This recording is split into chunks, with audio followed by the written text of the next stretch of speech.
Hello everyone, welcome to the Armageddon Championship Series 2023, the chess show that hits you harder than a Mike Tyson punch to the chops. We're happy to broadcast you live from our Berlin studios. I'm Grandmaster Simon Williams. I'm here with my very good friend, International Master Jovanka Houska. It's a pleasure to be here, Simon, because this is the official start of the third tournament and it's a special event. It is the Women's Week.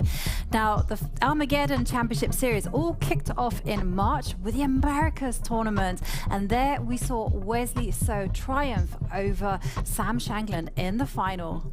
The second tournament was the Asia and Oceania, and this happened in April with the youngster Gukesh triumphing over Nordibek. Very, very strong tournament, that one, and they both qualify for the finals, which will happen in September in Berlin. From April 3rd to April 9th, 8 players faced off in the second leg of the Armageddon Series Asia and Oceania in Berlin. An astonishing lineup of Nordibek Abdusattorov, Gukesh Iriangi, Vidit Gujarati, Param Maxurlu, Dani Dubov, Vladimir Kramnik, and Murari Katikian was all it took for a riveting week of chess. Daniel Dubov was the highest-rated player in the field that featured one former world champion in Vladimir Kramnik. Everyone expected to see how the protégés would fare. The tournament did not disappoint. The final saw wonder kids Nordibek Abdusattorov and Gukesh go at it. And it was the youngest of the two, 16-year-old Gukesh, that eventually triumphed. They both qualified for the grand final of the Armageddon Series that will take place in Berlin in September 2023. It certainly was a riveting event indeed, as always, because this is the Armageddon Championship Series 2023, and it's the ultimate chess showdown of the year. Now, there are 3 regional events. The Americas, which happened in March, the first tournament, and there Wesley So and Sam Shankland qualified for the grand finale. And in the second tournament, Asia and Oceania, it was Nordibek Abdusattorov and Gukesh that qualified for the September grand finale. And the Europe and Africa Regional Series will happen in June, and we now have a very special qualifying stage, the Women's Armageddon Week, which is broadcasting here live very shortly.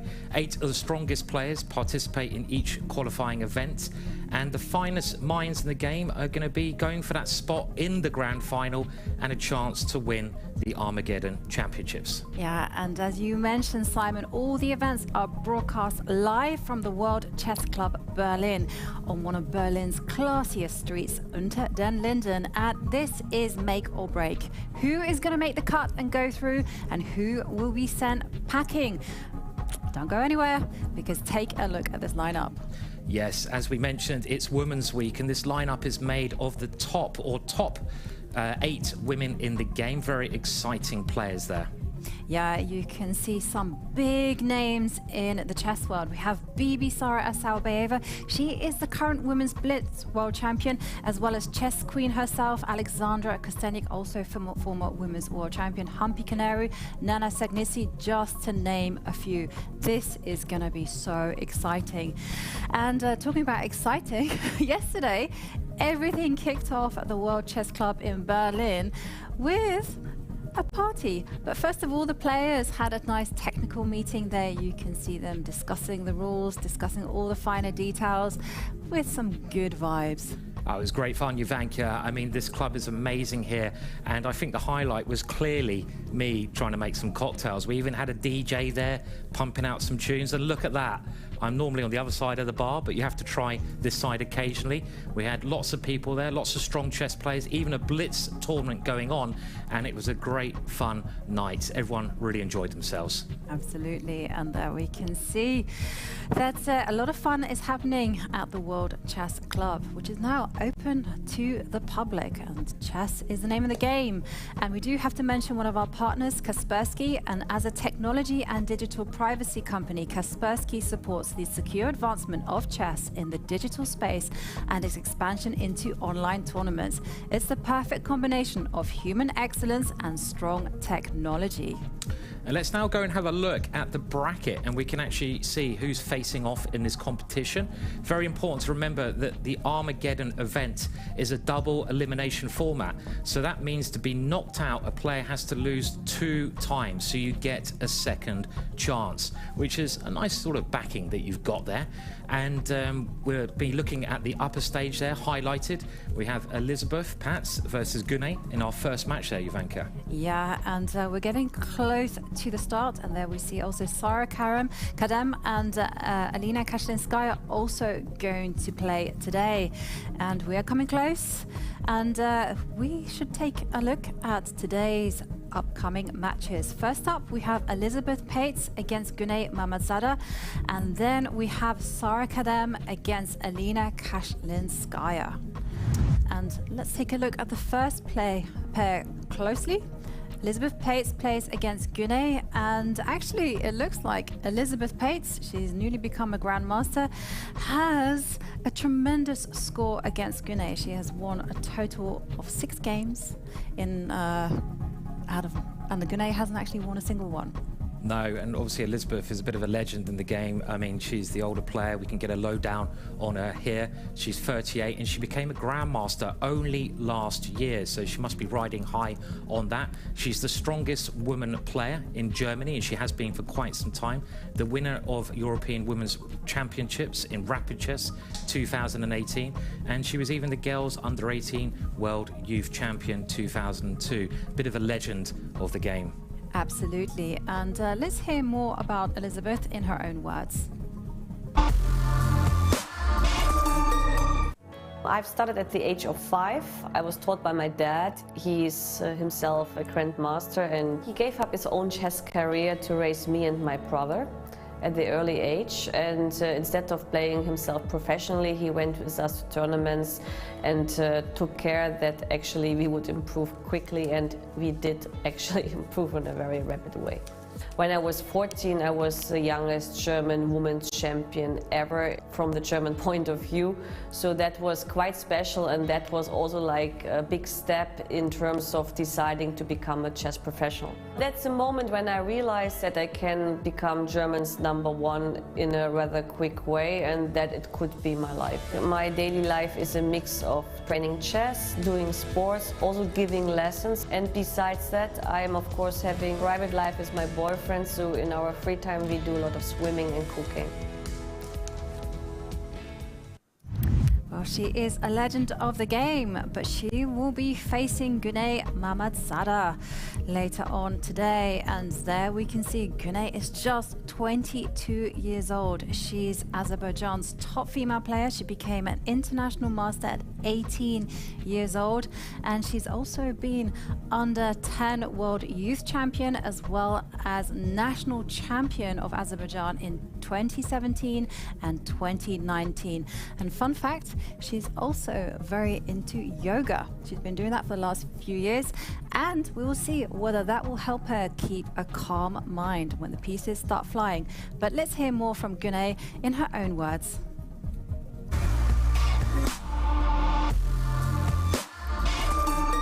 I'm playing chess since I'm 5 years old, so right now I'm 22, so it makes 17 years I'm already playing professionally. My grandmother and grandfather, they have been playing chess constantly, so seeing them playing chess, I was like curious, like what is it?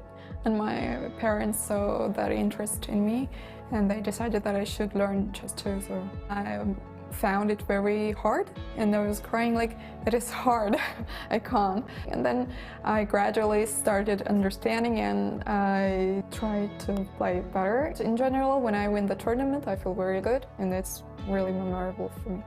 I try to balance my personal life and career life properly, and it's this, what is the priority for you most? And for me, priority is my career right now, so I'm trying to accomplish my daily goal, but also I try to focus on my personal life too, so everyone's on their schedule. I just try to balance each properly.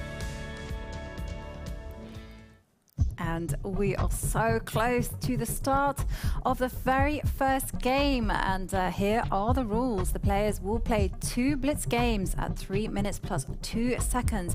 And if after these 2 games it is a tie, well, we are gonna see the Armageddon game, which will decide the match.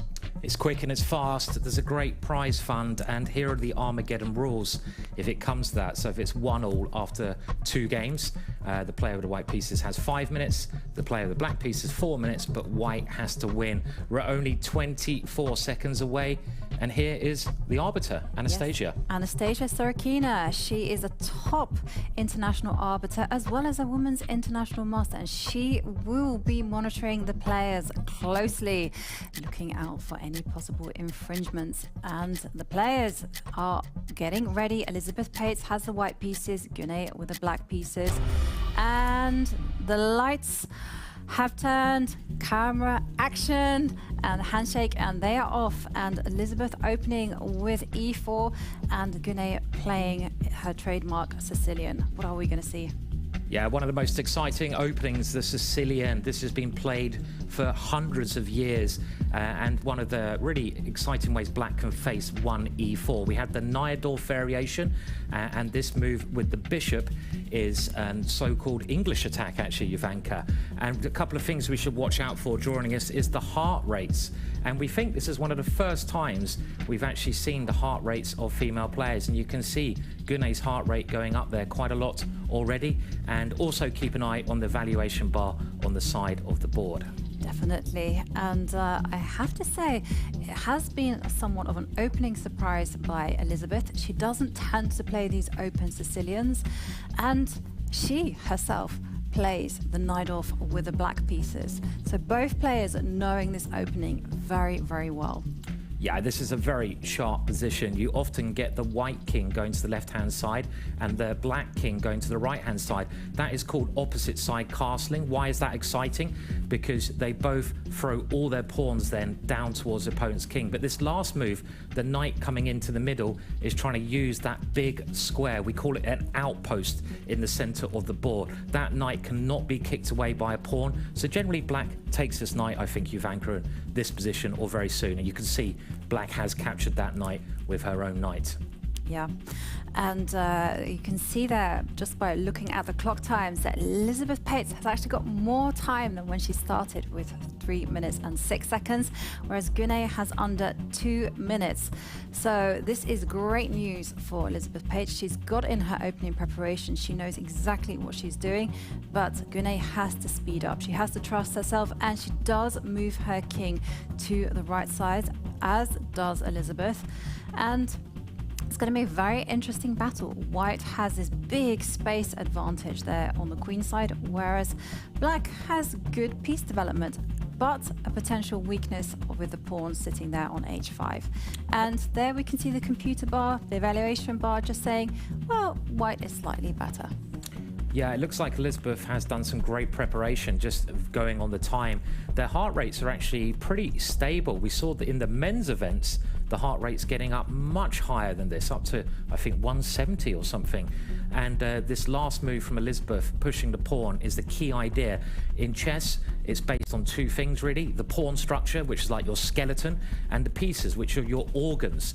And the skeletons, well, they're both using their pawns. You've got to see where you have more pawns. And Elisabeth has it on the left-hand side, but Gunay has more pawns on the right-hand side. And they're both using those to race forwards and to try to really start some kind of attack on those areas of the board.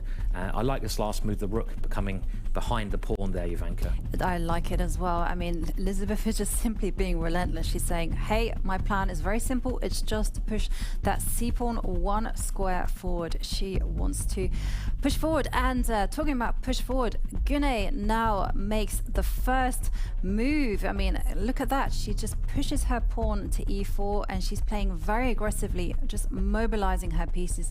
The knight is threatening to jump into the center, but we just saw also the evaluation bar shoot up.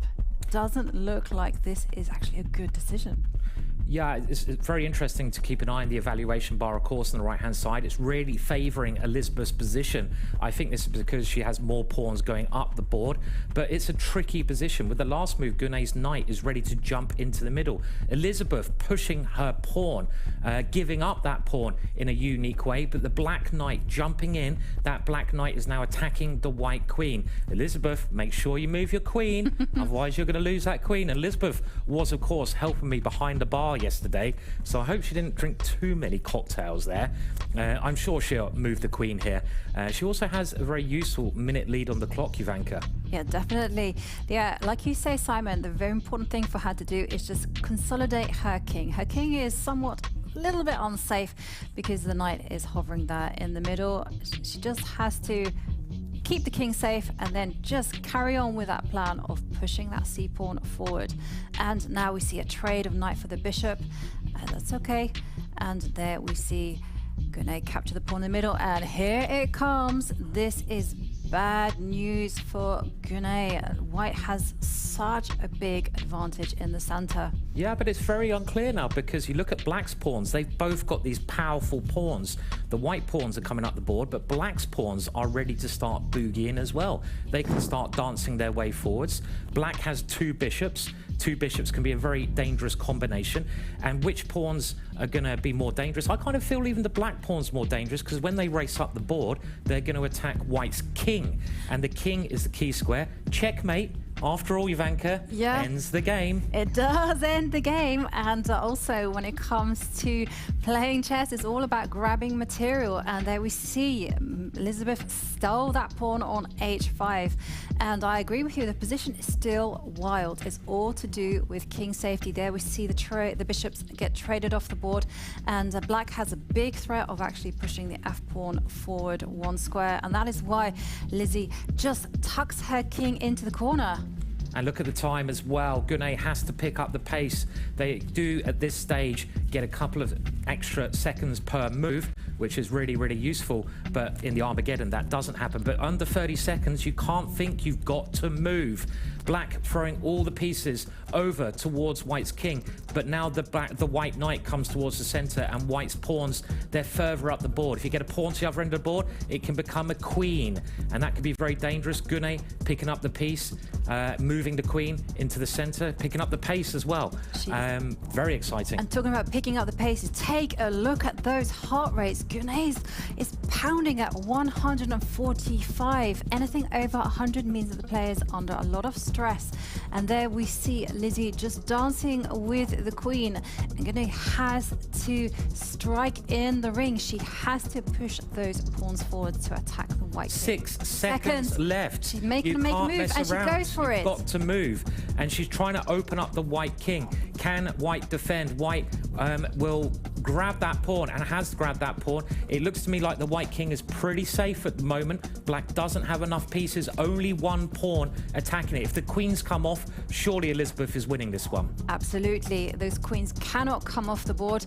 And Gunay advancing her pawn, attacking the rook. You take the queen off. Why can't you take the queen? You can. Get rid of the queen, because now you'd be much harder to get checkmated. There's more exchanges. Queen takes rook, and this should end the game. We get to an ending, but if we count the material, white has 2 extra pawns in the ending. And that pawn in the middle, we call it the D pawn, or Derek the D pawn, is very close to becoming a queen. It is 2 squares away from its destination, and it moves forward.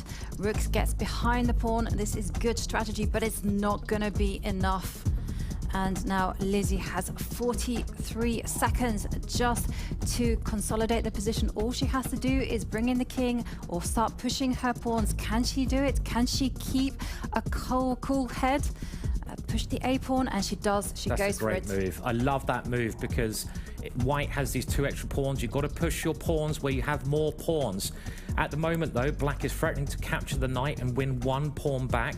So this is also a very good move from Gunay. She seems to be playing much better now that she's shorter on time. She should have played at this place earlier on. As Jovanka mentioned, the heart rates are very high, and black can now win 1 pawn back. So there is a chance here that black could get it. Oh no, she can't take the knight. If you take the knight, you queen.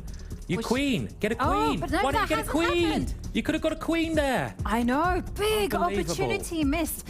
But still, this is a very difficult ending for Gunay to save. And what's happened here? What happened there? Someone's lost on time. Is that right? No, they couldn't have done. No one's lost on time. We have the arbiter coming over, and this is why we have the arbiters for this match. Very important, because it is quick, because it is fast. You're going to get a lot more action than you would in a classical game of chess. It's Armageddon after all. What is the arbiter doing? I think the arbiter is making sure that the clock is working. And Gunay has been given extra time. Why? So that means potentially that Elisabeth made an illegal move. She moved her king to f3, which is not possible. Wow. And what's happening here? Oh, it seems to be there's a problem with the clocks. So the arbiter will be called again, and she will fix the clock situation. Well, she's making her money, the arbiter, already. You don't expect to be involved in the first match. You hope the players and the clock goes everything and everything runs smoothly, but we're going to have the action starting yet again any second now. And we can see that Gunay has now been given an extra minute, I think. So she's suddenly got loads of time to try and draw this tricky ending where she's a pawn down. There is a saying that all rook and pawn endings are drawn.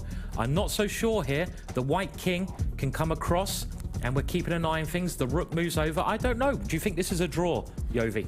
I don't think it's going to be a draw. I mean, White's plan is very simple, which is just to march the king over to the queen side to assist the c-pawn. If she manages this, then it's going to be hopeless for Gunay. And there you go. But okay, still plenty to play for, and Gunay has one chance, which is just to use her own pieces and force White to carry on defending the c-pawn. King steps back. I don't know how White wins this. How does White win this? White's got to exchange more pawns, but let's remember, the more pawns that are exchanged, I think Black should have grabbed that. And here you go. Okay, well, you have a repetition going on here. If you repeat the same position 3 times, it's a draw, and it's a funny little sequence here. They're going around in circles, and in this position, Elisabeth's got to find something. I think this is a draw. This is the second time they've had this. Exactly, they repeated it twice, and Lizzie is going for it. She's pushing the c-pawn, but I agree with you, it's not enough. And she's coming in with the king. The rook will stay on the c-line, and now the king comes in, one more square. And did you see that wobble from Lizzie? She knows that she has messed this up. She's made it difficult, and now the h-pawn has fallen off the board. I think this should be a draw. Normally in these positions, Black can give up the rook for the pawn and use her own pawn. And I think she's got to push that pawn now. Start pushing it. She has done. And I think it should be a draw, but still a bit of work to do, because whoever's got the pawn nearer to the queening square, to the touchdown square, the other end of the board, has the advantage. You can see that White's pawn is only 2 squares away.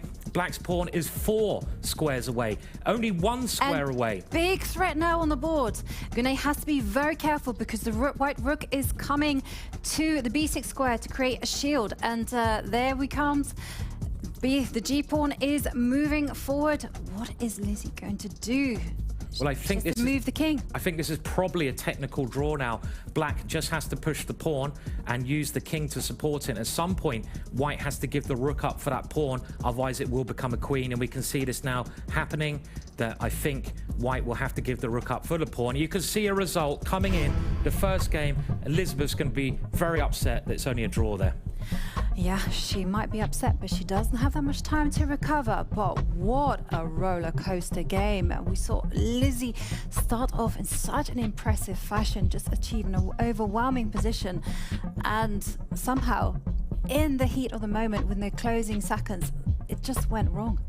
She let the win slip away. Yeah, you can see the draw there, and it actually seemed to me, Jovanka, that Gunay got better as she got shorter a time. So she clearly played very well under heightened tension there, heightened pressure, which is very, very impressive. It did look like Lizzie missed 1 win. Maybe we'll get a chance to see that in that game. 1 clear win. She could have queened the pawn. She could have queened the pawn. Get a queen. What's better than 1 queen, Jovanka? Another queen. Exactly.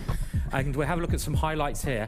And, well, in this position, you can see that Lizzie's pawns, the white pawns, are sort of rushing up the board, but Black's got her own pawn. So it's pretty unbalanced here, I think, wasn't it? It was a very chaotic position. White, of course, having the long-term trumps, but Gunay managing to keep the complexity alive in the middle game.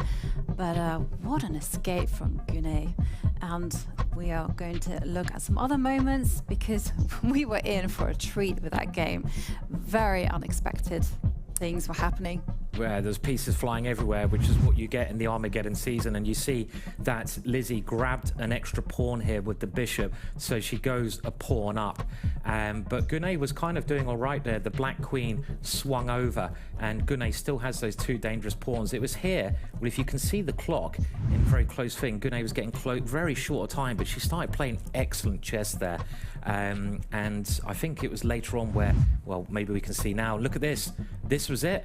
Look here, queen the pawn. Queen the pawn. And what an oversight by Elisabeth there, where she could have won the game on the spot, and instead there we see that Elisabeth makes a legal move, and Gunay is added some extra time on the clock. That's right. So, and here we see right at the end of the game, and what's going to happen here is the white rook's going to give itself up for the pawn and be king versus king. There's no more material. That's a real fight, though.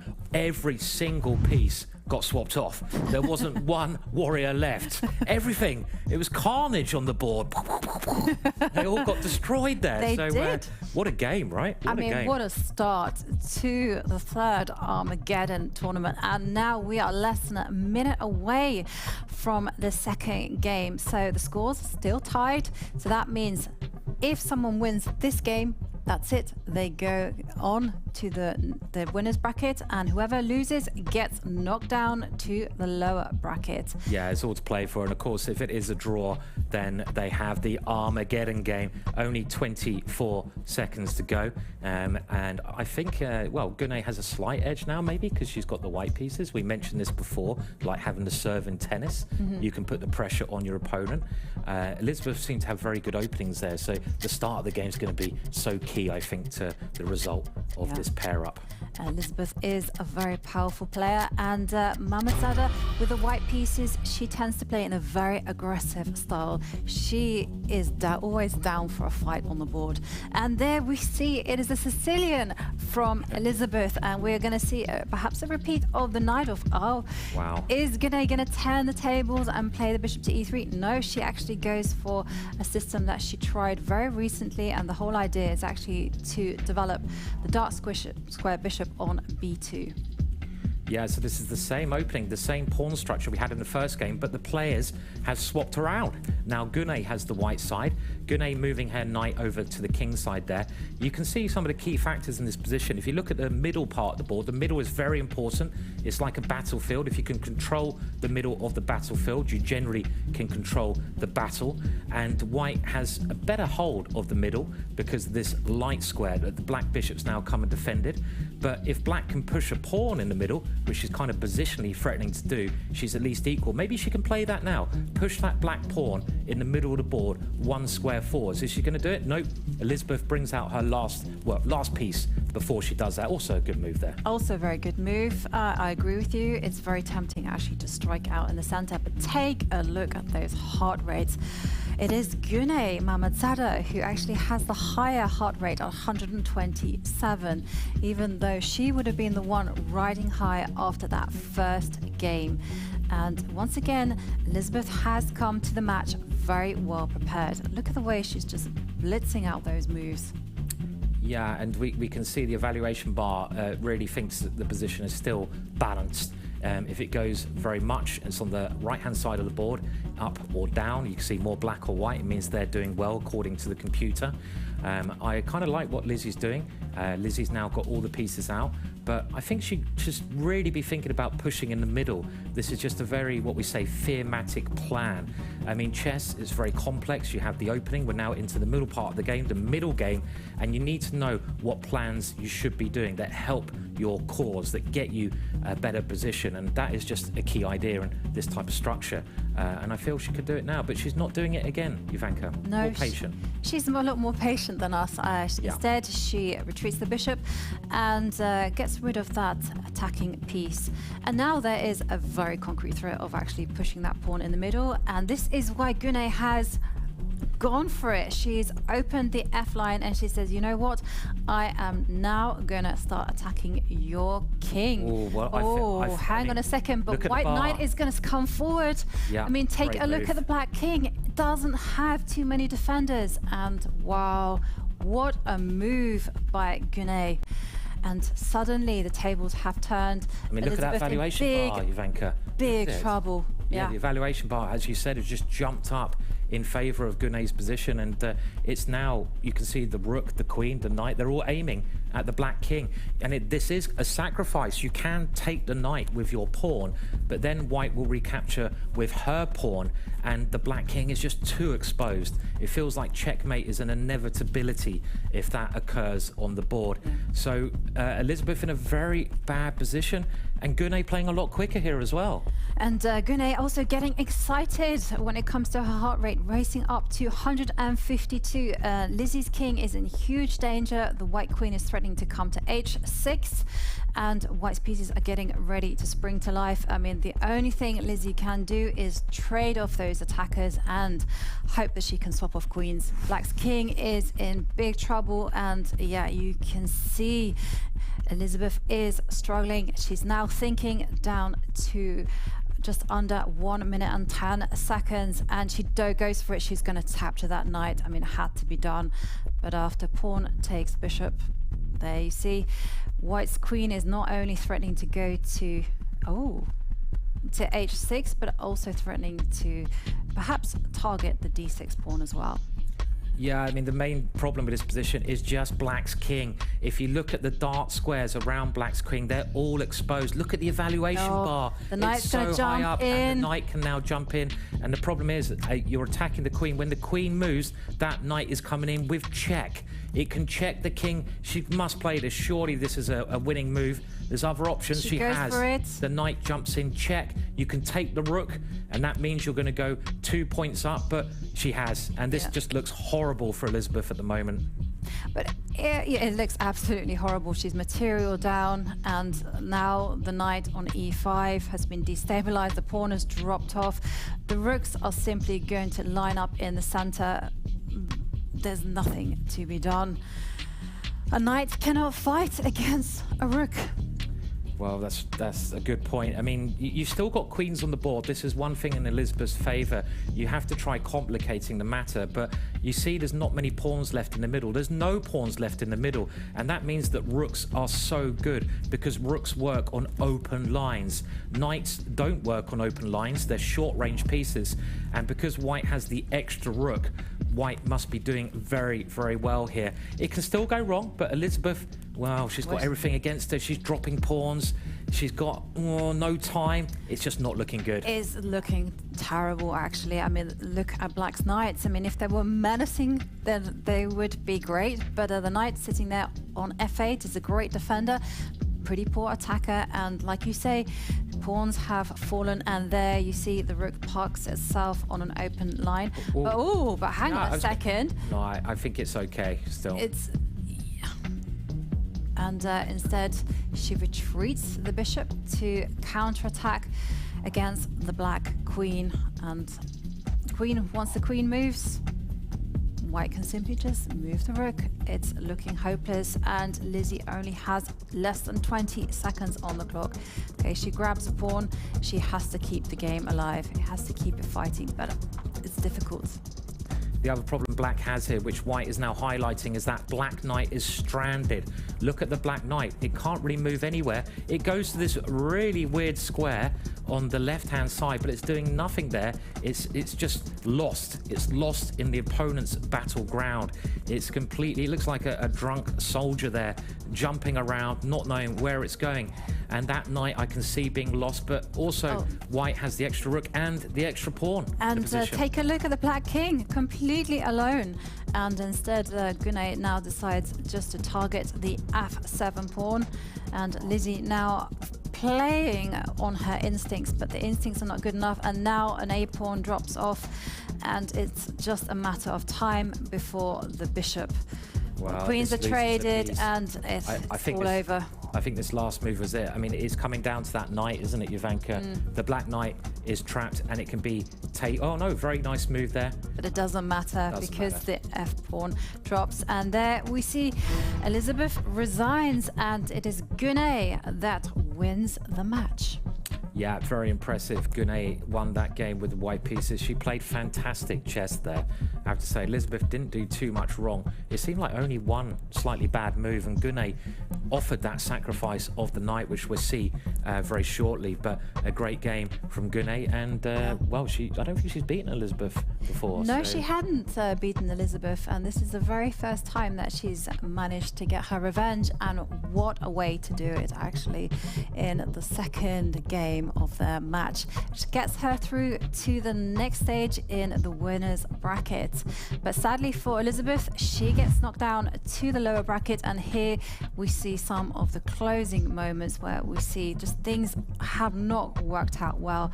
Elisabeth has already lost material, and now she's desperately fighting, but it is ultimately a knight against a very powerful white rook, and you cannot fight those odds. You've got to keep trying. And the other problem was the black knight in the middle of the board. This was a piece that really lost the game for Lizzie. She's already points down, but that knight, it was just searching to find somewhere where it could remain on the board, but it wasn't a good square over there. So a tough game for Lizzie, especially after she was winning that first game. I mean, that's chess. That is Armageddon. It can turn around just like that. One bad move, it turns to the other side. And with this time control, you don't have much time to think. We see the shake in her hands there. Elisabeth must be very upset, but she has a second chance in the losers bracket there. Yeah, what a tough game. Tough match for Lizzie, but I have to say, very well played to Gunay Mammadzada. I mean, she was struggling in the first game, but she just kept the fight alive. And in the second game, she just put on a very powerful performance. You know, she saw that one opportunity and she pounced. I mean, they say chess reflects life, don't they? You know, you've got to grab your opportunities. You've got to try and grasp things when you get the chance to play. So I think we now have an interview with the loser. So not quite yet. That will come quite shortly. But yeah, still great game from Gunay.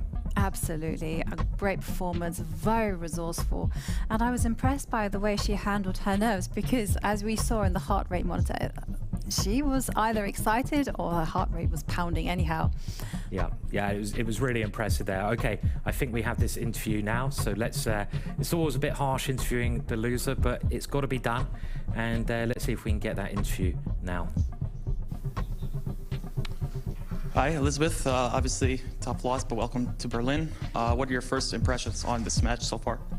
Well, today I think I was a little bit unlucky because I was totally winning in the first game, and that's usually how it goes when you don't use your chances. Then it's very likely that it will backfire in the second game, and that's how it happened. Did you sense that in the first game that you were winning? I think I was completely winning. Just at some point when the d7 pawn, I couldn't figure out how to protect it, and this was a moment, I think, when I lost the grip. And then, unfortunately, it just ended in a drawish ending. Now, obviously, this is a double elimination format, so you're not going anywhere just yet, but it's also not a very common format. So what are your thoughts on this format for a chess tournament? Well, the good thing is like that you're not out like compared to the World Cup when such a match just means that you are going home. So this is actually making it a little bit more bearable for the players who are losing in the first round. But yes, I think this format it's perfect for such a tournament. Of course, for the World Cup, I'm not sure that they can adapt it because it will just cause probably a big complication as there are much more participants in the first rounds. I see. And what about preparation for this kind of tournament? Are you doing anything different from how you would normally prepare? Usually no. I mean, of course I played some blitz games, but the thing is like that you can never influence your daily shape. I see. And final question, obviously we are in Berlin, you are German, so what is it like to be back in Berlin and playing chess here? Well, actually, like, I'm kind of a Berliner, so I live here. So it's not like being back. I mean, Berlin is more or less my hometown, and well, it's always nice to be in the city center, let's say, because I live outside of Berlin. But in my opinion, it's the most beautiful city in the world. Well, best of luck with the rest of the tournament. Hope you have a redemption arc in the losers bracket. And Simon and Jovanka, we're back to you in the studio now. Thank you, David, and it was a great pleasure to have with us Gunay Mammadzada in the studio, and well, that was quite a match. Yeah. How are you feeling? Well, I feel a bit lucky because in the first game I was on the edge of losing, but okay, I managed to hold it, and she did some illegal move and gave me a chance to recover from the stress. So I was totally in my lucky day. So in the second game, she played really badly. She exchanged this bishops and gave me space, so I used it.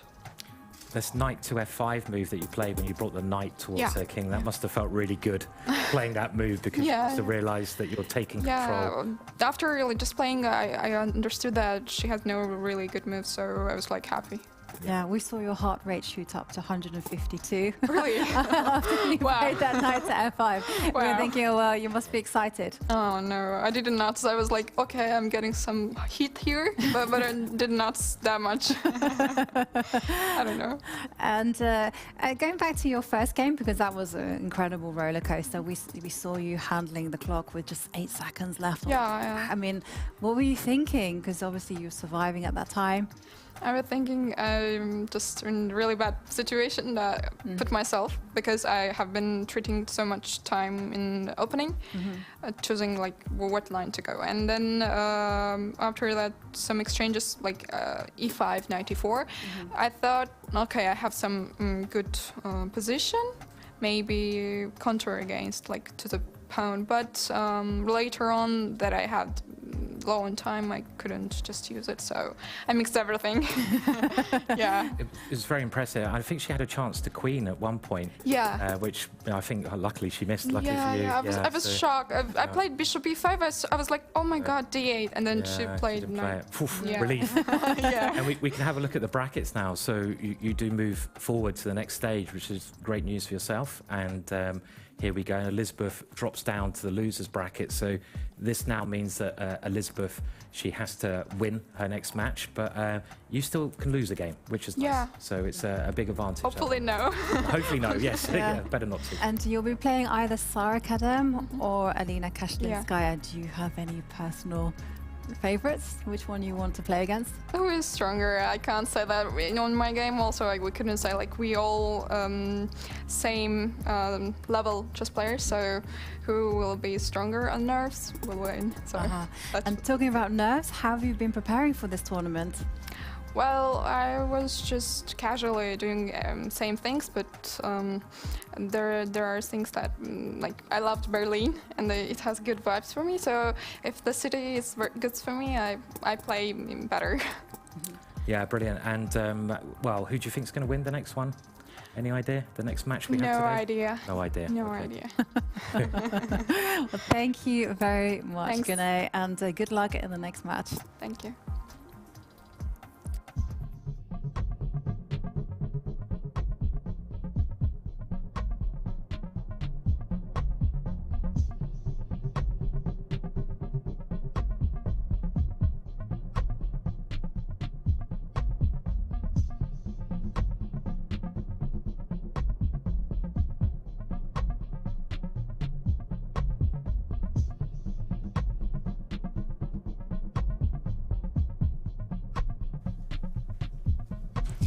And we have to mention one of our partners, the chessarena.com. The FIDE online arena hosts rated tournaments and games 24 hours per day. Join the arena and you'll get a FIDE ID, a profile on FIDE.com, access to pro chess community, official online ratings and titles, all recognized by the International Chess Federation. There's prize money tournaments and so much more. So play official games at chessarena.com. And now we're back to the Armageddon, and the second match will be starting very shortly. This is going to be another very exciting encounter here. We've got Sara versus Alina, two great players. Two absolutely great players, and in fact these players have only played one game so far, and that was in 2015, which, believe it or not, Simon, that was 8 years ago. And there Sara actually won with the black pieces. And let's take a look at some of her stats. She's just 26 years old. She's also became an international master at 18 years old.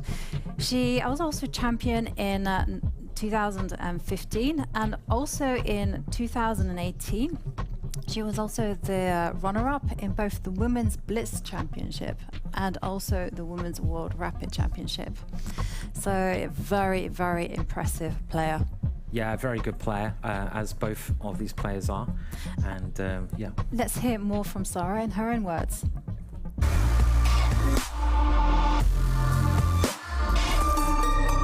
I started playing since I was 8 years old, and my classmate was a chess player, so she introduced me to the game. She was going to a chess club, and the coach there was the first international master of Iran, Master Khosrow. So many of the good chess players actually worked with him, and I was lucky enough to start from there. I got my first, I think, Asian medal after 1 year that I started playing, so since then I got motivated enough to, continue playing. I think the best moment I had was from the World Championship in Russia, the World Rapid and Blitz Championship. So I got 2 silver medals there, and there they had one combined result too, so I got that gold medal next to Magnus Carlsen. So it was a really memorable moment for me. Yeah, it's a very exciting player there, and her opponent is another exciting player, and we should check out who her opponent's going to be in this next match. Yeah. Here we can see it as Alina Kashlinskaya, and now representing Poland. She became an international master at 20 years old, also Women European champion in 2019, won the bronze medal in the Polish Women's Chess Championship, silver medal at the European Youth Chess Championship, and fun fact, she also studied psychology for her bachelor's degree. Now, will she be able to use that to get into her opponent's minds? Well, we'll find out as we hear more from Alina Kashlinskaya herself.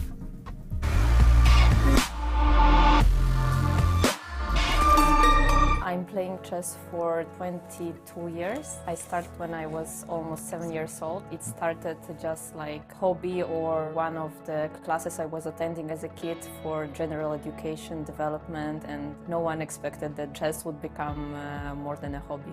I feel that there was something in our family connected with chess, but I never felt the pressure that I should become a professional chess player. For me, the most memorable moment was my performance in the Isle of Man Open tournament that was in 2018. That was the tournament full of unexpected results for me. That was the beginning of my progress. For example, I won later the European Women's Championship, but I don't consider it as big achievement as this performance in the Isle of Man. I want to believe that it was just the right moment, because I think I was working quite a lot before that. I believe that if you work hard at home, then at some point it will pay off.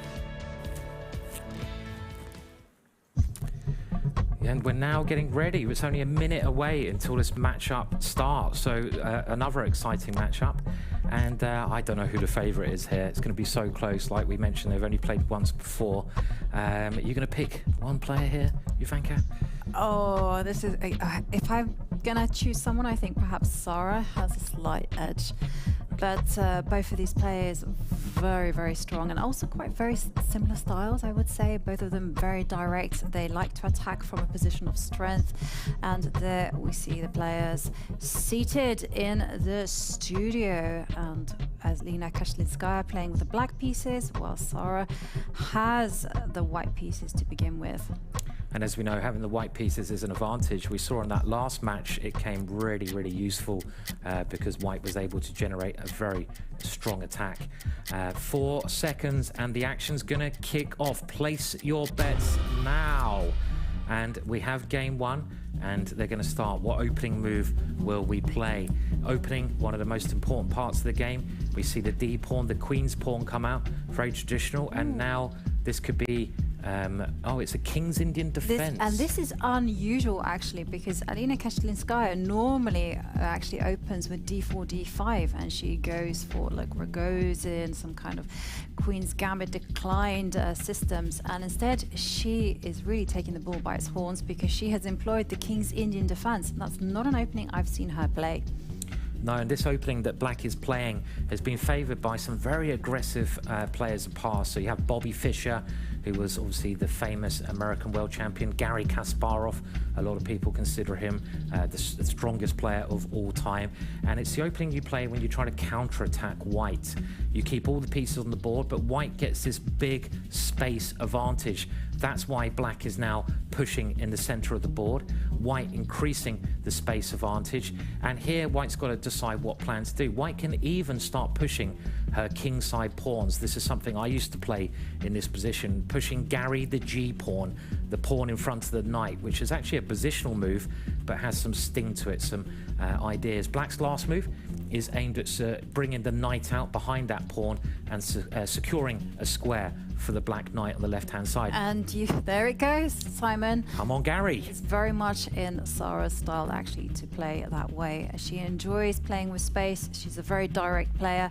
And there you see, she's pushing all her pawns forward, just reinforcing the center. Now, Kashlinskaya has to actually break out now. If she doesn't do something, then she is in danger of getting squashed. And there we see the heart rate's actually settling around the 120 mark as the players get used to the pace of the game.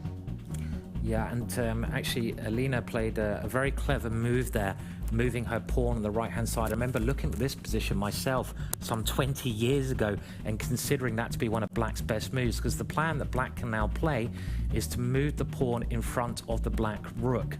And when you move that pawn, you're going to open up a line for the black rook, and black is a little bit cramped, so black needs to open up some lines. But Sara has a fine position. She's developing very normally, bringing her pieces out in a standard way, and she's probably going to put her king over on what we call the queen side here. Do we think, Jovanka? I absolutely think she will do that, or she will live with the king in the center for as long as possible. And nope, she does in fact castle the king. And there we see a trade of pawns in the middle, which does give gives white a choice of which way to recapture with. And of course she captures with the knight, and that is one beautiful piece sitting in the middle of the board. And now the question for white is, how does white continue the attack, and also how does white consolidate the king? If I were playing with the white pieces, I would start now shuffling the king into the corner. This was an excellent last move by Alina, because that black knight is heading into the middle of the board. You can see that white's got a strong knight in the middle of the board, but black can get her knight also into the middle. Well, one of the knights moves in, but there's another square, and I'm starting to quite like black's position, even though the evaluation bar thinks this is equal. I kind of feel black has better chances. So another very dangerous move, because the black bishop on the right-hand side is now open. It's now alive, and look at the square. It's bearing down on the b2 square, and suddenly black's pieces could spring forward to menacing positions. Okay, and look at that. We see a trade, but where is white attacking? White's simply attacking the d6 pawn. Oh, there's a little tactic there. No. This is a great tactic from black, because now if white takes that knight, the bishop, the light square bishop, the bishop on the left-hand side will pin the queen to the king. It seems to work, doesn't it? It does work. You can't take it. You can't But I take mean, it. was it a good idea actually to capture that pawn? Because suddenly the bishop, that was a really bad piece on e2, is now into the game. But I don't like this last move, and I think this is I think this you showing can nerves. just go a4, a3, open up dark squares, and the knight can actually spring into f2. Yeah, this is looking really bad for Sara now. The problem that Sara has is that king. Look at the black king. The black king is so secure. The black king has 3 pawns in front of it, a bishop, a rook. You can't get to the black king, but the white king has all this open air around it. And you don't want to be in the middle of the battlefield if you're the king, because you're a target. The king should be back in its palace, being protected by its bodyguards, by its guards. So this is a real problem. The time is also bad. The black knight can also maybe jump in, what we call a fork, attacking 2 rooks. And here we see the white king opens up even more now. It's looking really, really bad for white, for Sara at the moment. Absolutely, the white king has no protection. And of course, the knight can actually come to the f2 square and start and fork the 2 rooks. It's looking very bad, as you mentioned. It's very difficult to see how white is even going to survive this. Yeah, white tries a little tactic there. If the queen takes the bishop, the white knight can check and win the black queen. This is the idea, but black can now start moving the pieces. The rook comes into the game. Rook's very good on open files. White is trying every little idea she can think of here, and there another black piece comes in. The bishop now attacks the white queen. A little check there tried, worth an idea, because the white rook opens up against the black queen. But after some exchanges, well, this is a little bit complex now. I'm not sure actually that this was the right thing for white to do.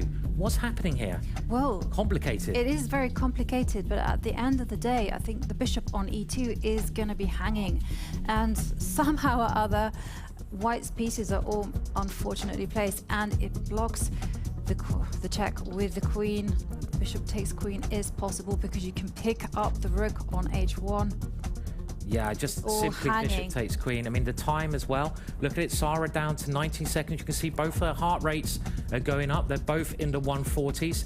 Alina is also in the 140s and coming down under 30 seconds. I think she's just trying to calculate the win now. Just take the queen. She has taken the queen with check, and now take the rook. It's time to cash in your advantages. She's simply taken the rook there. That's it.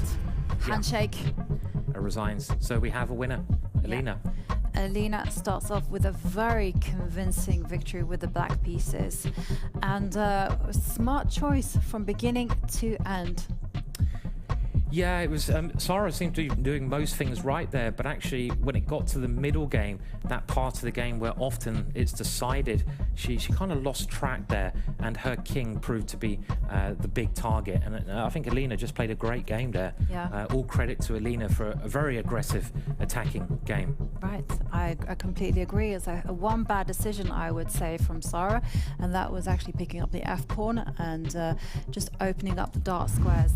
And there we see when Sara's position begins to fall apart, and it all starts with this lovely tactical shot, and the knight of course can't be captured because the bishop will come to the f5 square, pinning the queen and king. I think this was the losing move, what Sara played next. There's other options here. You've only lost 1 pawn, and she moved her king in that position, which really was too slow. She had to do something else there, and after that there was no coming back. You can see in this position now the bishop comes in, it attacks the white queen. The white king is so exposed. Look at both of black's bishop. They're like archers staring down across the board, and Sara tries to get some tactics here, Jovanka, but it just didn't work, did they? No, it certainly didn't work, and nice move by Alina there, just giving up her queen temporarily, and in order to give a check. And at the end of the day, white's pieces were just unfortunately placed. Oh, tough start for Sara there.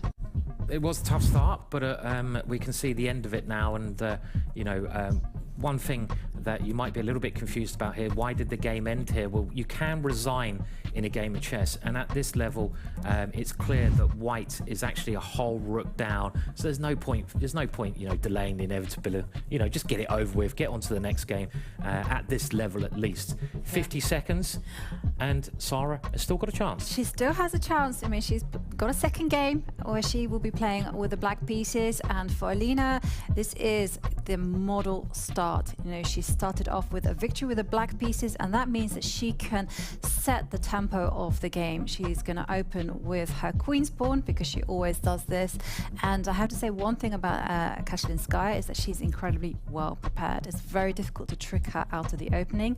And 20 seconds until start of play. There we see the players perhaps doing some deep breathing, perhaps doing some self-talking, but whatever they're doing, they need to get in the right mindset to kick the game off. 3 seconds, 2, 1. Lights are changing, the handshake, and they are off. Kashlinskaya opening with the king's pawn. Again, I haven't really seen her do that. It means that she's come very well prepared. And we do have to mention that Alina Kashlinskaya is actually married to a very strong Polish grandmaster, Radoslav Wojciech, who actually was the second of Vichy Anand. And it's clear that Alina has prepared something quite dangerous in the opening here, because she's switching up her openings. It's a really good idea to surprise your opponent if you can get a battle plan before the game. When I speak to a lot of non-chess players, they say, well, how come you spend so much time on chess? Isn't it just the same kind of ideas? Well, it's not, because you can work out what your opponent plays, you can prepare certain ideas, you can think of different strategies, you can adjust to their style of play. If they're aggressive, you can go positional. And in this case, Alina, with queenside castling, is going very aggressive. She's putting her king on the other side, but in some ways, Sara should not be unhappy, because she needs to win. So she wants a very unclear, messy position. And she just develops a bishop there, pointing down towards white's king. I just love what Alina's been doing. She's obviously come to this match with a game plan, and she's sticking to it regardless of the match situation, because this is a very aggressive opening, as you've indicated, and now she's pushing pawns in the king side, and it's looking like it's a wonderful position for white. White controls all the squares. Well, it's certainly What's black doing? Well. I mean, the evaluation bar again on the right-hand side, you can see it's giving white basically a 1.5 pawn advantage because of the space advantage. White's got 2 pawns in the middle. Black's got no pawns in the middle. Those white pawns, they're fluid, they're flexible, they can attack, they can move forwards, they control a lot of squares, and you can move your pieces in behind it. It's not the end of the road, of course, because there's no material advantage, but it's just a little bit easier for white to play. She now just continues developing in a standard fashion, and okay, the heart rate's staying a little bit elevated, but it's still going to be some excitement to come, I feel. Yeah, and Sara actually choosing to castle the king queenside. Somehow I felt in regard to the match situation, she perhaps needed to go the other way with the king, just to liven things up a little bit. But I think Alina will be very happy to see this move. Once she has found a place for the light square bishop to go, she will be sitting pretty. Yeah, and preparation is so important. We are in the middle game now. Both sides have just got to think how they get, well, white's got to get the last bishop into the game. But then you've got to think of the right plan to do. And when you have more space, it's much easier to find the right plan because you've got more squares to maneuver into. Again, think of it like a battle. If you control 80% of the battlefield, you can move your troops in a much easier manner. If you're cramped on the battlefield, you have to huddle together and you have to wait for an opportunity. And we see a knight coming right into the middle now. So this looks like quite a logical move, but is it the right idea? Yeah, I mean, it's an interesting decision, actually. It does break the rules a little bit, because when you're taught at school, you're kind of taught that, first of all, when you are cramped, you should exchange off pieces. And this is exactly what Alina Kashlinskaya has done. but she's the one with the extra space. So Sara will be happy with those trades, and now she goes about just maneuvering her knights to better squares. The knight will move itself to c5. There you see it going, and now the queen has to retreat because it was under attack. I feel that Sara will be happy with this position, and there you see it. Alina just coming forward with her pieces, and maybe I spoke too soon. I mean, this looks like quite a dangerous attack for white. The knight is threatening to jump into the c6 square. The bishop on d3 is pointing at a6. And now all that's missing for white is somehow a rook lift.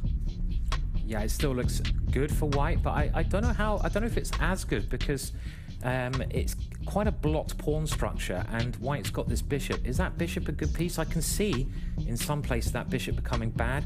White needs to find a good tactical solution here. I mean, maybe the white knight can now jump into c6. I've been trying to work out. You can jump into c6, and don't think that black's pieces are in time to cover those light squares. I think she's clearly thinking about it, and she's gone another way. It's very hard to sacrifice a piece when you're 1-0 up in the match. That's the problem. And she's retreated the knight. So this is a much calmer approach, and this should maybe cost her a little bit. You know, you're a point up. You have to maybe play risky chess to win. And black now bringing her pieces around to defend her king. And it seems like black's over the worst now in this game.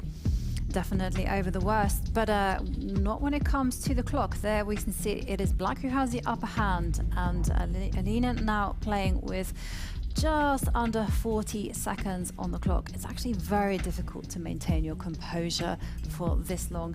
I've kind of worked out that you can manage for max 30 moves, and then somehow or other the mind cracks. Well, I'm not sure. We look at Magnus Carlsen, he seems to manage for about 80, 90 moves. It kind of does depend on the player a little bit. It might just be us, Jovanka, who crack after a couple of moves. But a lot of the top players, it's all about concentration. And it's so hard, I totally agree with you, to maintain your concentration for a long period of time.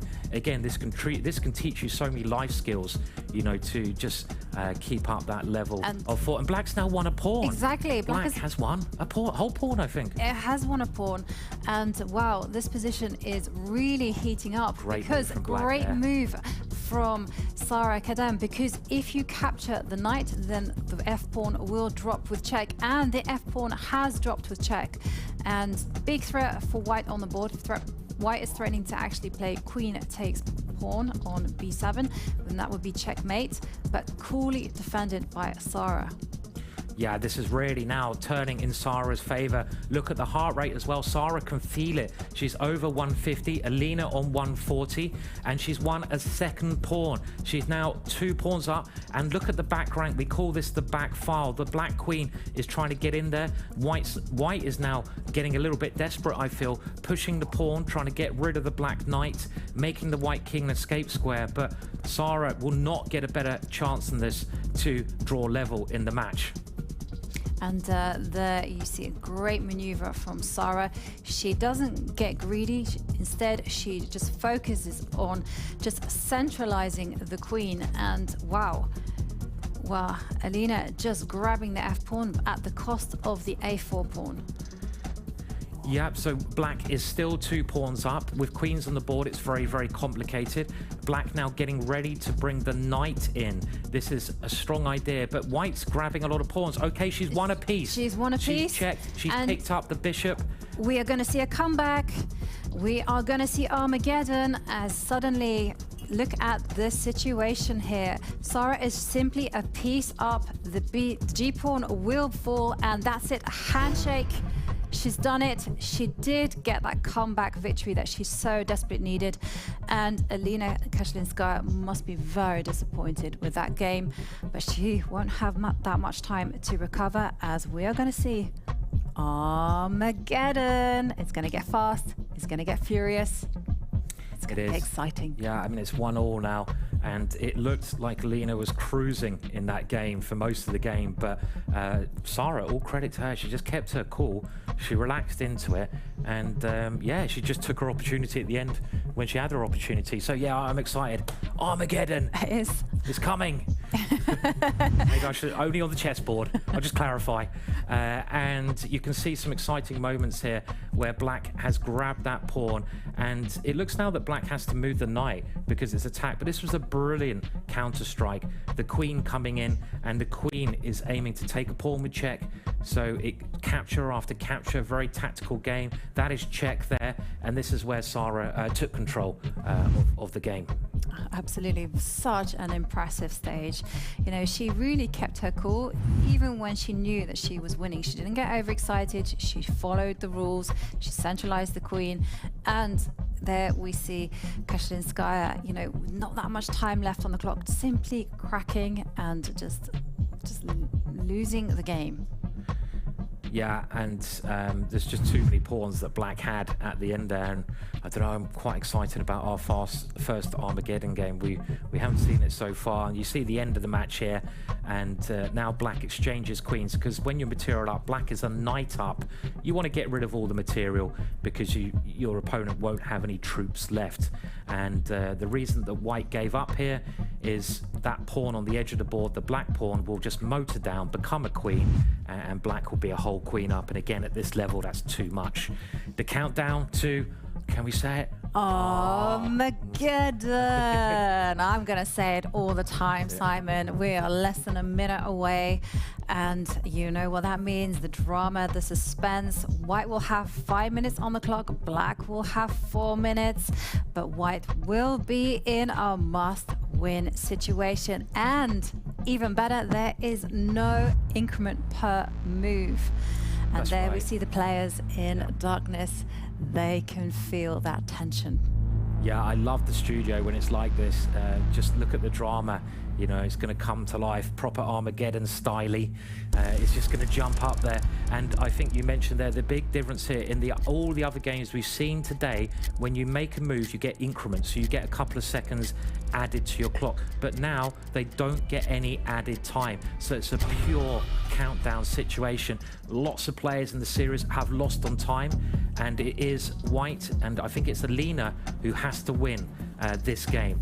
Then we see the 4 knights variation on the board. This is one of the main lines, Jovanka, this maneuvering. Quite a slow line, actually, from Alina, considering she needs to win, but she's keeping all the pieces on the board at least. Exactly, and when you keep all the pieces on the board, this means that you do have the time to maneuver as much as possible. But look at this strike. You know, Alina actually lunging forward with a G-pawn. But they haven't started the clock. Oh, no. Beginner's mistake. You know what you do when you're playing a game of chess? You start the clock. The clock was not started. So what are they going to do? Are they going to continue from this situation? I think they are. So the clock hasn't been started. It doesn't make much difference because they're playing the opening stage where they know their plans. But as you said, Jovanka, that last move, it's Gary the G-pawn again. He can't, well, I don't know if it's him or her in this game. It comes up the board to attack black's king. A very aggressive move here. And there goes 1 square forward, and we can see Alina, she is primed with her pieces, and her plan is very simple. She's just actually going to step up with the queen, get her king to safety on the queen side, and just align those rooks on the open G line. And there you can see the heart rates. We see that Sara's is somewhat higher at 133, but both players have to maintain their cool. It's time for Sara just to try to eliminate some of those pieces, and she does initiate a set of trades. But after bishop takes bishop, I mean, what's to stop white from actually jumping in with her knight into the center? And there she goes. This position, I don't know why the evaluation bar says it's even. Okay, it's jumping up and down. To my eyes, this looks horrendous for black because it's all about king safety in chess.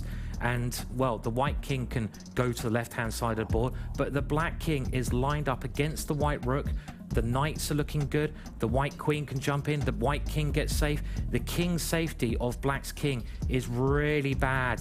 And, well, Alina is well in charge at the moment. Totally. I mean, she's going to step up with her rook on g1, move it to g3. She's going to perhaps double on the g line. She can maybe even just move her queen towards the attack, and that's what she chooses to go for. There's a big threat of rook takes knight on the board.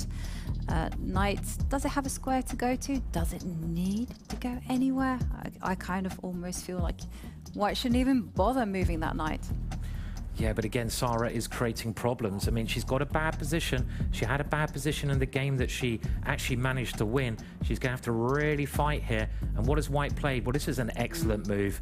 Why give up material when you have a good position anyway? You don't need to take risks. And the idea here is, okay, the knights might get exchanged, but whose king is weakest? Still the black king. Alina's heart rate, 150. Sara's heart rate, 136. And the black, oh, there must be a tactic. There has to be some kind Rook of... takes pawn. Take it. Will she take it? She's done it. Boom! Put that in your pipe and smoke it.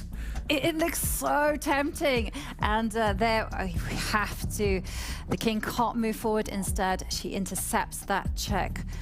And this was one of the reasons I was thinking, oh, maybe it's not that easy. I got a little bit carried away there, I have to admit. I did not see this defensive move from Sara. This would have caused a lot of problems for me as well. Otherwise, it was game over. This is actually a great defensive move. It blocks the rook. If you take the knight, then the bishop can recapture. I think you can go rook takes knight, and you can win somehow. I say somehow because I haven't calculated it, but I think rook takes knight, keeping the checks going, does win.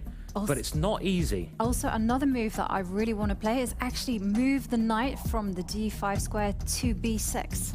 Yeah. And, that's a great move. Actually, my move. Oh, and it's happening. It's happening. Well, she's actually. This is it. It's game over. The queen will come to g5, and once the king moves onto the h move, pawn takes knight. Brilliant move there that Jovanka spotted.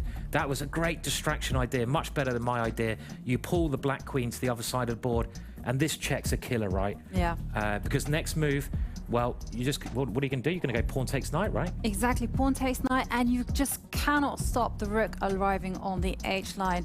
It is over for Sara Khadem. She cannot defend against this killer move. Are we going to see a handshake, or is she simply going to keep the game going for just one or two more moves? I think we saw a sly smile. There we go. There we see very elegant in defeat there. I have to say, that's really nice. I mean, like, you know, she smiled when she resigned. That's nice. I like that. Yeah. What a beautiful shot by Alina. And I have to say, what a magnificent game. And it went to Armageddon, but in the end, it was Alina Kashlinskaya that did emerge victorious. And it means that Sara is pushed down to the lower bracket, where she will face off against Elisabeth Paehtz, whereas for Alina Kashlinskaya, she will meet Gunay Mammadzada in the next round.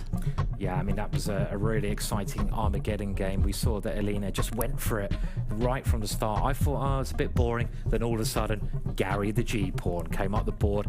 I got a little bit excited there as well. And what a brilliant finish. I did not see that, but Jovanka, you were sharper than me today. That knight move, tactics. Breakfast, lunch, and dinner. That's what you need. You need to practice your tactics, because chess is all about those parts of the game, and we can see them here, Jovanka. Yeah. Those critical moments. It looks really bad for black though, doesn't it? It's just the black king, the white rook, and this was a brilliant, I love this move. She didn't even blink. You could see straight for it, boom, right into the position. And yeah, she finished it off in great style as well. Yeah, absolutely. What a move from Alina, and what a game, especially to finish off the match. And there we see the killer moves that Alina is just about to play the knight to the b6 square, just distracting the black queen from her defensive duties. Yeah, I don't think you can take this knight, but what else can you do? I mean, this was the losing move, and Alina had worked it out that after the check there, the reason that black resigned is on the next move, you're going to go pawn takes knight, and the rook's going to come over and checkmate the black king. So it was a little bit hard to see there, but again, the black king just had nowhere to hide, really. And yeah, well, you can see it here. That check, a killer. The black king has to go into the corner, and then white just takes the knight. So it's a a lovely way to finish the game. But very gracious in defeat there as well. I like that. You know, Yeah. I've seen it occasionally where people knock the pieces over, you know, in a rage. Have you ever seen that? Has anyone ever done that to you? You did it. Nah, that's a bit harsh. No, Only once or twice. I'm just kidding. So- And let's go over to David, who has an interview. Sara, crazy game, crazy match. Welcome to Berlin. Guide us through what you're feeling right now. I'm feeling great about the tournament, about my game. Not really, but okay. I mean, it's a really enjoyable tournament in general. But I think I was too slow also, and I made lots of mistakes. So of course, I'm not happy with my play. Now, this match actually reached Armageddon. So the first Armageddon, thanks for inaugurating us into the Armageddon. But do you prefer the white pieces or the black pieces in Armageddon? I think because there is no increment here, because usually in the tournaments that it's Armageddon, you get some increment after some moves. But I also prefer white. Like I have played Armageddon before, and I had the white pieces, and I felt more comfortable playing with it. You are going to be in the losers bracket. This is a double elimination tournament. What do you think about double elimination as a format for a chess tournament? I think, of course, it's better than, you know, if you get eliminated immediately, because at least you get the chance to fight back. And because it's a tournament that we just play 2 games and it splits, you know, usually we have some rounds to warm up before that. So I would think of it that way. And the last thing I'll ask you, are you preparing any differently for this tournament than you would for a normal classical tournament, let's say? Yes, because the openings you choose, for example, it's different than what you will play in the classical tournaments because of the time control, of course. And mostly you would, you know, at least I try to be in shape and take some good rest, but it's really different than the classical ones. Well, Sara, we hope we're going to have best of luck in the losers bracket. Simon, Jovanka, back to you in the studio. So congratulations, Alina. How did that feel, the whole idea of this quick Armageddon? Thank you. It was very fast. I mean, it was much faster than I expected, and probably good because I had no time to think over what just happened. Of course, I'm happy to win. That's for sure, but I think it was quite stressful. Yeah, talk us through your match, because of course you won the first game, and then second game you lost. And how did you recover? Because you mentioned you were quite stressed, and you only have 1 minute. Yeah, well, I think that was the plus, that there was not enough time, because then I would start to overthinking why I played this move, or because in the second game I think I was much worse, much better, and definitely shouldn't lose the game. But at some point I just lost control of what's going on. I watched at the clock and I saw that I have like 10 seconds or something left. And in Armageddon, I just knew that I have to play fast and aggressive, and it paid off. But in Armageddon game, definitely I was completely lost. In the Armageddon game, though, we were really impressed by your play. We thought it was a great game with G4 happening. Yeah, G4 is like the idea in this line. If black castles very fast and then play H6, then white has G4 and the attack is very... Yeah, because we saw your heart rate suddenly increase. We thought, oh yeah, she's getting excited. Yeah, yeah, I was excited after G4, but then when I understood that I'm blundering a piece on D5, you can actually see the heart rates here. So you got to 159. Oh no! You shouldn't. Sara's 151. So you can see clearly a very exciting moment, and we really like the Armageddon game because it had the right spirit with the pawn coming up and some. Yeah. Exciting. So, yes. And so let's have a look at the table and the bracket, and you can see that you will be playing Gunay Mammadzada. Have you played her before? Yeah, we played a couple of games, but in classical formats, so I think this will be our first blitz game. But it's good that we both will have 2 days to recover. And how have you been preparing for this tournament? Mostly mentally. I think I don't think that some special preparation is needed here, except for being fresh during the day of the game and just try to do the best I can. Well, thank you very much. I mean, it was a great result. Now you can relax and enjoy a bit of Berlin, so I hope you're able to do that and prepare for the next one. And yeah, very exciting day of chess.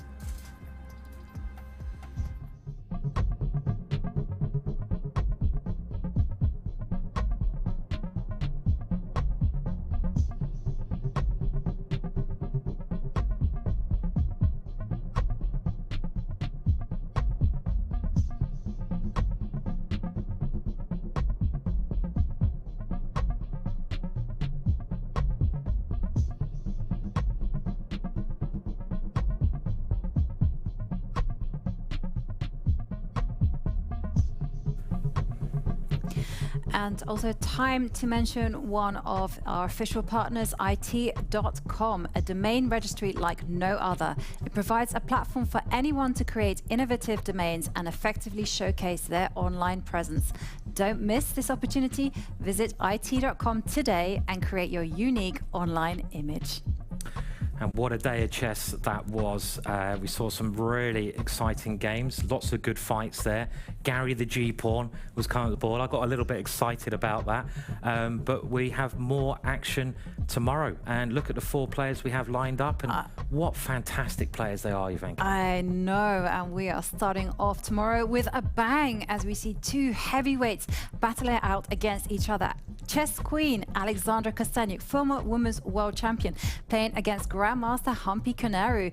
And then we have 2-time women's blitz world champion Bibisara Assaubayeva, just 19 years old, facing off against the very experienced, also a former European champion, Dzagnidze.